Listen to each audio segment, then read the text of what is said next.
There are some rules when you are declaring or when you are taking up variable names. So let's see in detail what are those rules you should follow while you are naming a variable. So first condition you should always remember is variable name should start with a letter or else underscore. So either it should be letter, that letter could be small a to z, and it could be capital A to Z, any letter between this range, and or it should be underscore, or it is means what?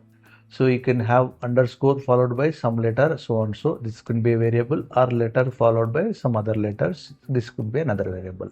Any letter between small a to capital Z and capital A to small z, capital A to capital Z, or if not, it should be underscore. Starting letter should be underscore. That is a very important point you should remember. And next rule is it should contain letters, digits, or underscore. Contain meaning what? After the start of this underscore or a letter, so it can have digits, let us say 0, 1, 2, and B. This can be a valid one, or else it can have even underscore. This can be a valid one, anything. So starting rule is what? Either it should be underscore or it should be some letter between A to Z. Second rule is later on it can have letters and digits or combinations or underscore, anything is fine.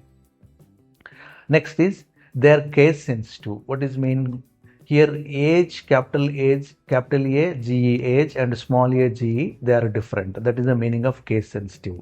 So capital letters are different and small letters are different. You cannot use same meaning, having same, thinking that they are the same meaning, so those two are same, referring to the same variable. No.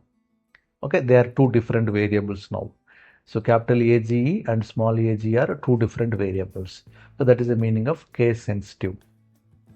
And we cannot use keywords as a variables. What does it mean? What are the meaning of keywords? Just now we have seen keywords meaning is into, for to, flow to, for, and if, while, do, so and so. These are all the keywords. Those keywords cannot be used as the name of the variables or the name of the variable name. Okay, variables. Next, let us see some examples. Now tell me whether this particular variable is valid or not. So when I declare int underscore count 1, is it a valid variable? So why it is valid? It is valid because it is starting with underscore, which is allowed. Okay, so later on it can have letters and digits, it is allowed. So that's why it is a valid. Now let's see other example. Is it valid? Second example, one count. One count is a valid variable. What is the rule? It must start with a letter or underscore, but it is starting with what? 1. That's why it is invalid. Okay. So next, for, into for. So is it valid or invalid? It is invalid because it is having keyword for. So keyword for cannot be used as a variable. So that's the reason this is also invalid.